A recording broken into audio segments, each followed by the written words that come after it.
Anne Tierney is a nurse and a building biologist who directs Safe Tech Kids in North Carolina. Good afternoon, Debbie. Thanks for joining me today. How are you feeling? I'm okay, but this seems like it'll be a waste of time. My husband and I have spent tons of money and nothing is working for my anxiety and insomnia. I've tried everything, but I'm still a wreck. I'm taking Ambien at night, Ativan during the day, and a ton of supplements. Dr. Smith told me you might have some ideas that might help with both of these, but I don't know, something to do with radiation? I can't imagine what that could be. I can only imagine how hard this must be to believe that there could be another solution after everything that you've been through and everything that you've spent. And yet you've shown up today for this new appointment with a new practice. So is it safe to assume that you're open to try something new? Well, maybe. So what do you think I should do that I haven't tried already? It's a really important question. There are hundreds of scientific studies that show us that electromagnetic fields, especially those really high frequencies that come off of wireless radiation, off of wireless devices, has an adverse effect on the nervous system. It actually puts our nervous system in kind of a fight or flight mode continuously. And that radiation even suppresses the production of melatonin, which we really need for sleep. So your two symptoms of anxiety and insomnia are two of the most common things that we see in our practice. Wait a sec, did you say there's microwave radiation coming off these devices? I did, and most folks are not aware that their cell phone is actually a two-way microwave radio. I'm just wondering, are you sleeping with the phone near your bed and the Wi-Fi on at night? Well, yeah, my phone is my alarm clock. So what we recommend in our practice is something that is called a sleep sanctuary. It's a term that the Building Biology Institute created, and we follow those guidelines. And basically it's this. We try to work on lowering all the radiation exposure in the bedroom as low as possible, as close to nature as we can get. So our nervous system, so our body can recover overnight from the exposures of the day. You're shaking your head. That doesn't Well, that's not going to work at my home. And honestly, I don't even know anybody who's dealt with this. Well, you're looking at one who has, and I just don't want you to suffer anymore. Really? You feel this stuff? This is so weird. You know, we can't even see it. You're right. We can't see it, but we can measure it. I even have a little gadget here. It's a meter called the Safe and Sound Pro 2 that we use in our office. We can measure it with that. You would be amazed at the massive amount of radiation that we're exposed to each day from these devices. The good news is that the solutions are really simple. And you can lower your risk if you're really motivated to improve your health. Well, I'm definitely motivated to feel better. I need to sleep and I need to calm down. But you know what? My husband will never go for this. Since the COVID shutdown, he works from home and his office is right next to our bedroom. And he often has to work late into the night. So there's a really simple solution for internet connection, and that is hardwired Ethernet, which doesn't allow the radiation to spray anymore into the air. It also can be a much faster connection to the internet. Really? You really think I'll sleep better this way? I do. Well, you know, now that you mention it, I always sleep better when I visit my mom, and she doesn't have Wi-Fi, so I just kind of thought it was in my mind.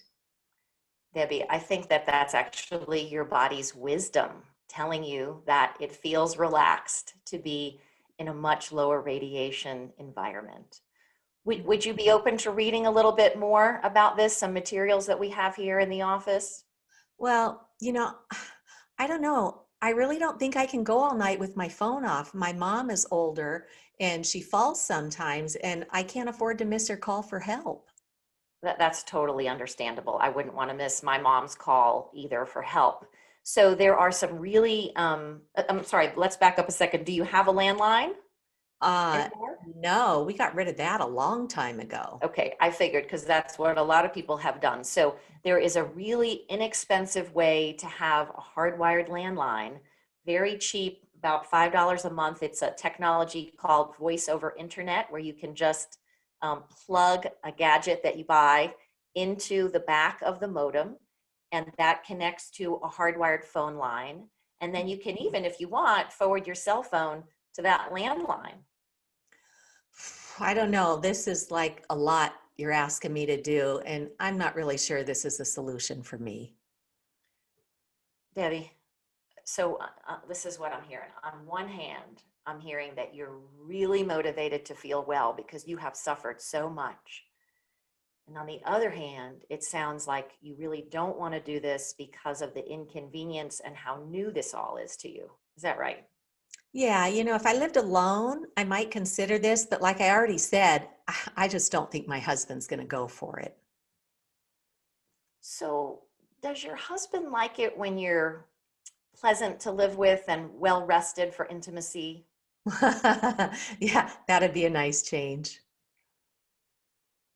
Okay, so how about suggesting to him that for your birthday coming up, I noticed from your medical record you have a birthday coming up, Mhm. and Valentine's Day is in a couple of weeks. How about you ask him for the hard wiring as a gift? Um, Actually, I think he's already bought me something. So what about a 2-week trial? You think he'd be open to a 2-week trial? Well, I don't know. I guess it can't hurt to ask him. All right, well, what do I need to do? So what I'll do is right after our meeting, I will send you the instructions for the sleep sanctuary and how to do that. For tonight, you can take your cell phone and put it at the far end of the hall away from the bedroom and turn the ringer up so you can hear your mom if she calls for help. Turn off the Wi-Fi. Try that for a few nights, okay? And then if you feel like you're up for more, you can follow some more of the instructions for the sleep sanctuary on the sheet. You think you'd be willing Um, to turn well, off? I'm just trying to think this through. How would I know what time it is if I wake up in the middle of the night?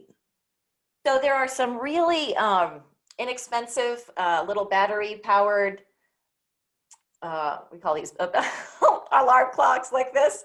You can get them online. You can get them at a local big box. We even have some in our office because we have so many patients that are having similar symptoms to you. And so we actually keep a stock of them here if you want to swing by today and pick one up. Huh. Well, I am going to run out and do some errands. Maybe I'll go ahead and swing by. Good. Well, I'm really, I'm proud of you for being willing to try something new. This may be the best intervention yet for these challenges that you're dealing with. There are a couple more things that I want to share. If you feel like you need some help with creating that sleep sanctuary, on the back of the handout, there's a list of the EMF specialists in our region, and you can reach out to them. Any of them can come to your home, they can measure, and they can help with mitigation. They can even do this while your husband is there, and sometimes it can be really helpful for a spouse, a partner, to be able to see live from a third party with professional equipment how things are shaking out at the house. And then lastly, when you're feeling better, you actually may want to stop the Ambien and the Ativan. And you may already know this, but if you stop it just cold turkey, you could have some really rough symptoms. The one to be careful about is that there's a rare case, there's a rare situation where you can actually have a seizure, and that can be life-threatening. So what I would suggest is if or when you want to go down on those dosages, Dr. Smith can taper you down safely, and I can work with you on that as well. So how about we just do this? How about next week at this same time, we check in just for about 15 minutes, see how you're feeling, see if you have any questions, see what kind of progress you're making. Okay, well, that sounds good. I guess I'll give it a shot, and I have nothing else to lose. You may have lots to gain. See you next week, Debbie. Thank you. All right, thanks for your help.